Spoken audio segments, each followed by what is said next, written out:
a kú dédé àsìkò yìí yóò rọ̀ wá lọ́rùn lágbára Ọlọ́run àmín. Ìròyìn fẹlifẹli náà ló ń dé sí ojú amóhùnmáwòrán yín láti lè ṣe wa ìròyìn fẹlifẹli online tv. Fún mi Adénúgà ni oníròyìn. Síwájú kẹ́ tó gbọ́ ìròyìn ọ̀hún lẹ́kùnrẹ́rẹ́ ẹ jẹ́ ká dé òkè lọ́hùn à ń padà bọ̀ wá láìpẹ́ yìí.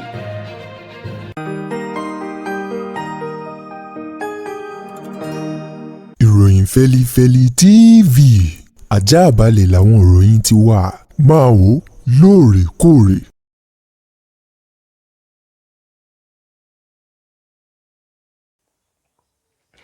Ẹ káàbọ̀ padà ìròyìn fẹlifẹli rèé lẹ́kùnrẹ́rẹ́. Igbákejì ààrẹ tẹ́lẹ̀ rí lórílẹ̀‐èdè wa Nàìjíríà tó díje dupò ààrẹ lọ́dún 2023 lábẹ́gbẹ́ òṣèlú PDP Atiku Abubakar òun mà ló ti ju ògúlùtù ọ̀rọ̀ kan lu ààrẹ Bọ́lá Ahmed Tinubu o látàrí àìṣedédé Bọ́lá Tinubu lórí ètò ọrọ̀ ajé, ètò ààbò àti bí nǹkan ṣe doríkodò lórílẹ̀‐èdè Nàìjíríà. Atiku Abubakar tó sọ ọ̀rọ̀ náà sọ di mímọ̀ wípé Tinubu ti já àwọn ọmọ orílẹ̀‐èdè Nàìjíríà kulẹ̀, ó ti kọjú àwọn ọmọ orílẹ̀‐èdè Nàìjíríà sí òòrùn alẹ́ àti wípé kò ní ohun àmúyangàn kankan eléyìí tó lè fi ṣe ìpolongo ìbò láti dìbò fún lẹ́ẹ̀kan sí lọ́dún 2027. Atiku Abubakar èyí tó sọ ọ̀rọ̀ náà lánàá ti ṣe ọjọ́ kẹẹ̀ẹ́dọ́gbọ̀n ti ṣọjọ́ Jímọ̀ nínú oṣù tá a wà yìí, eléyìí tó wojú òye rẹ̀ sọ di mímọ̀ wípé bá a bá ń sọ̀rọ̀ nípa ààrẹ eléyìí tó kọ́kọ́ mú àwọn ọmọ Nàìjíríà lọ sóko ẹrú ìgbàlódé, ó ní ààrẹ Bọ́lá Tinubu ni o, nítorí pé gbogbo ètò ìṣèjọba rẹ̀ àti àwọn àgbékalẹ̀ ètò rẹ̀ ni ó jẹ́ pé gbogbo rẹ̀ ìnira gbà ló mú bá àwọn ọmọ orílẹ̀-èdè Nàìjíríà. Abubakar tún fi ẹnu kún wípé gbogbo àwọn tí wọ́n ń kúrò nínú ẹgbẹ́ òṣèlú PDP darapọ̀ mọ́ ẹgbẹ́ òṣèlú APC,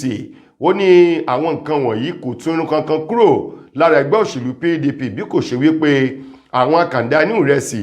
ló ń yọra wọn, torí pé igi wọ́rọ́kọ́ báyìí òun náà ni ó yọra rẹ̀ kúrò nínú iná o. Ó lóun fi dá àwọn ọmọ orílẹ̀-èdè Nàìjíríà lójú wípé àgbò tó tàdí mẹ́yìn agbára gidi ló lọ mú wá ní ẹgbẹ́ òṣèlú PDP yóò jẹ́ lọ́dún 2027.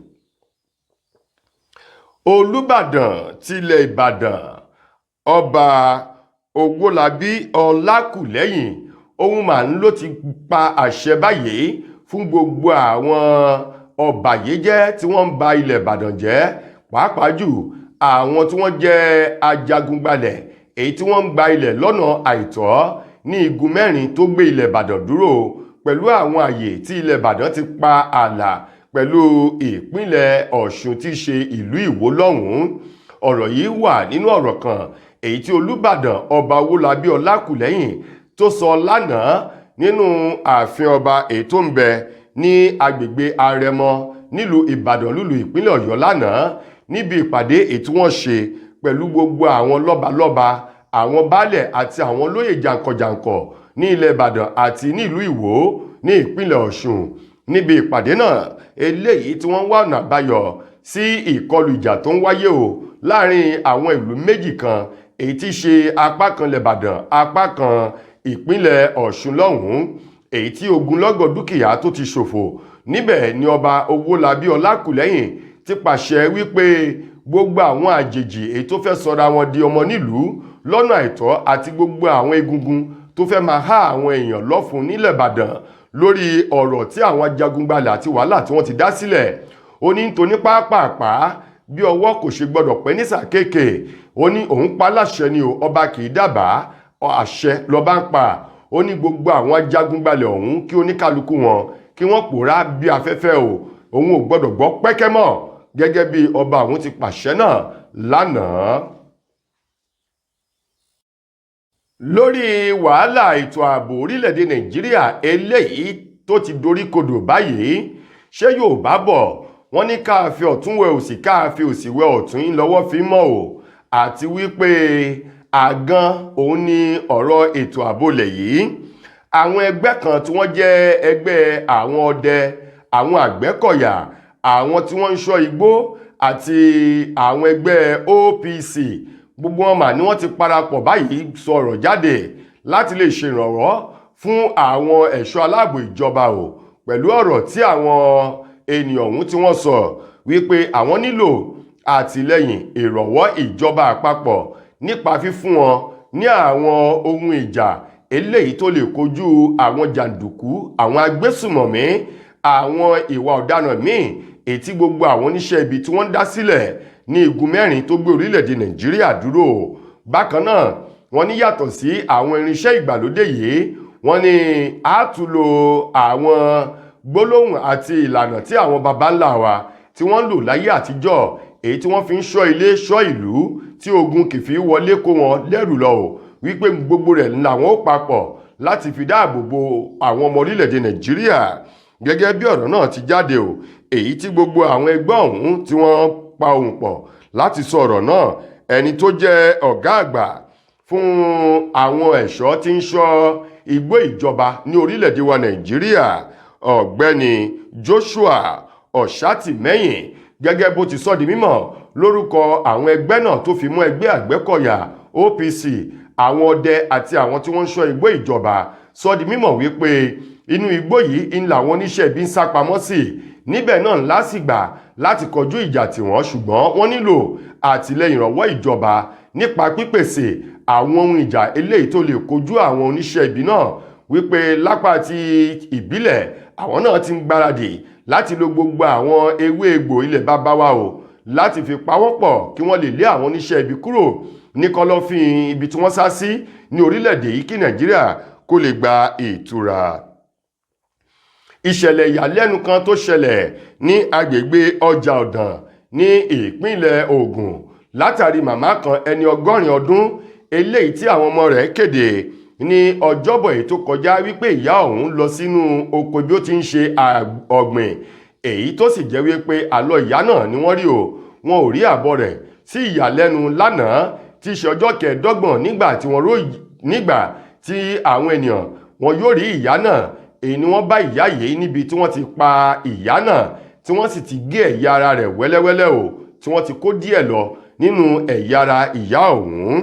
Gẹ́gẹ́ bí alukoro iléeṣẹ́ ọlọ́pàá ìpínlẹ̀ Ògùn eyín Ọmọlọ́lá Òdútọ́lá ti fi ìdí ìṣẹ̀lẹ̀ náà múlẹ̀ wípé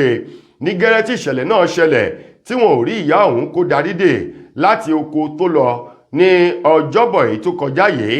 ń làwọn ọmọ rẹ̀ ti fi tó iléeṣẹ́ ọlọ́pàá tó ń bẹ ní agbègbè ọjà ọ̀dàn létí o kí àwọn ọlọ́pàá náà tó tẹsẹ̀ bọ ìwádìí, ṣùgbọ́n nígbà tí wọn yóò rí ìyá, òkú rẹ̀ ni wọ́n rí tí wọ́n sì ti yọ púpọ̀ nínú ẹ̀yà ara ìyá ẹni 80 ọdún 80 years tí wọ́n ti yọ lọ kí Ọlọ́run ọba kó dákun dábọ̀ kó máa ṣọ́ wa ni. Alukoro iléeṣẹ́ ọlọ́pàá ní ìwádìí ti bẹ̀rẹ̀ báyìí kí wọ́n lè mú àwọn amòòkùnṣèkà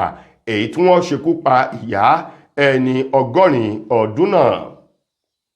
Mo kí gbogbo ojú tí wò mí ti ń gbọ́ mi jákèjádò orígun mẹ́rẹ̀ẹ̀rin àgbáyé. Orúkọ mi ni Ambassador Àkànfẹ́ Ìwò tí mo jẹ́ agbẹnusọ fún iléeṣẹ́ X2 Ultimate Herbal International Limited. Níléeṣẹ́ wa bí láti màmọ̀ dájú nǹkan kan tí eléyìnbó ń pè ní health is wealth, ìlera lọ́rọ̀. Kì í ṣàfẹnujẹ́ nìkan tá a bá ń gbọ́ ní sétí, torí gbogbo lọ́gbọ̀ àwọn èèyàn ni wọ́n ń kojú àìsàn tí a pè ní ìfúnpá gíga. Ìdí nìyí tí iléeṣẹ́ X2 Ultimate Herbal fi ṣètò oògùn ìfúnpá gíga fún ní powder àti ní olómi. Kò tán síbẹ̀, oògùn ìtọ̀ ṣúgà ó wà ní iléeṣẹ́ X2 Ultimate Herbal International Limited ní powder àti ní olómi. Òun náà lẹ̀ ń wò yìí. Oògùn ọ̀pẹ́ ẹ̀yìn wà tí a ti ṣe lọ́jọ̀ fún ẹni tó bá ń kojú ọ̀pẹ́ ẹ̀yìn torí gẹ́gẹ́ bí ìṣòro. Iléeṣẹ́ wa níbí ní oògùn ẹ̀ tó lè bá wọn tán rẹ̀ lójú ọgbọ́n. Bákan náà ogunlọ́gọ̀ àwọn èèyàn ni wọ́n jẹ́ oníbìísí tí wọ́n ti rora wọn pín wípé Ọlọ́run ò lè ṣe, ṣùgbọ́n tó jẹ́ pé àìsàn kan sómìíràn ní kọjú ọmọ bíbí wọn. Ó wà ní iléeṣẹ́ X2 Herbal International Limited fún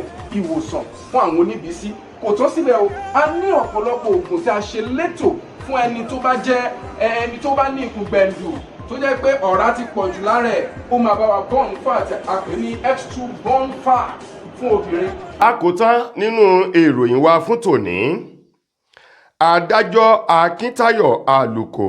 ti ilé-ẹjọ́ gíga ìjọba àpapọ̀ èyí tó wà nílùú Ìkòyí ní ìpínlẹ̀ Èkó lánàá ọjọ́ Jímọ̀, òun mà ló ti ní kí wọ́n lọ ju ọ̀kan nínú àwọn olórin tàkasùfé ti Àpàlà ní èyí tí wọ́n pè ní Tẹ́rì Àpàlà,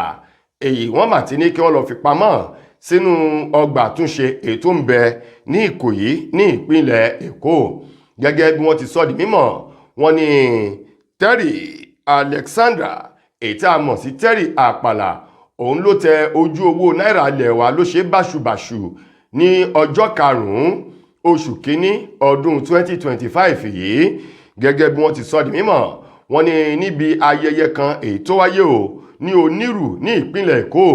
nígbà tí wọ́n ná owó fún Terry Àpàlà òun ló ń tẹ owó náírà ilẹ̀ wa èyí tí ilé ìfowópamọ́ àgbàlẹ̀ yìí tí wọ́n ṣe bóde CBN ló ń tẹ owó ọ̀hún mọ́lẹ̀ báṣubàṣu léyìí tí àwọn àkálẹ̀ fọ́nrán kan tó fi hàn àjọ tó ń gbógun ti wà ìbàjẹ́ ṣíṣòwò ìlú kùmọ̀kùmọ̀ EFCC èyí ni wọ́n fi ọwọ́ òfin gbé Terry Àpàlà látàrí títẹ owó náírà wa mọ́lẹ̀ èyí tó lòdì sí òfin èyí tí wọ́n gbé kalẹ̀ lórí owó ọ̀hún lọ́dún 2007 nígbà tí adájọ́ àlùkò yóò ṣe ìdájọ́ rẹ̀. Gbogbo ẹ̀sùn tí wọ́n kà sí lọ́rùn èyí tó parapọ̀ sí ojú kan ṣoṣo lórí títẹ owó náírà wa mọ́lẹ̀ ní Terry Àpàlà sọ yé pé òun ò jẹ̀bi ẹ̀sùn tí wọ́n fi kàn òun, ṣùgbọ́n adájọ́ àlùkò òun ló da ọ̀rọ̀ rẹ̀ nù bí omi ìfọwọ́ tó ní kí wọ́n lọ fi Terry Àpàlà kí wọ́n fi pamọ́ sínú ọgbà àtúnṣe èyí tó ń bẹ ní ìlú Ìkòyí ní ìpínlẹ̀ Èkó nígbà tó sún ẹjọ́ náà sí ọjọ́ 5 oṣù 5 ọdún tá a wà nínú rẹ̀ yìí láti tún ẹjọ́ ọ̀hún gbọ́. Ẹ̀yin ará wa, ìròyìn kò ní jù báyìí lọ títí dìgbà míì tẹ́ máa láǹfààní láti gbọ́ tún rìn míì. Mo gbà á ládùúrà wípé lóòní lé wa ọ̀nà nínà wá á kú ìsinmi òpin ọ̀sẹ̀ o. Fún mi Adénúgà ló mú ìròyìn wá sí ojú amóhùnmáwòrán yín. Ẹ ṣeun gan-an ni o.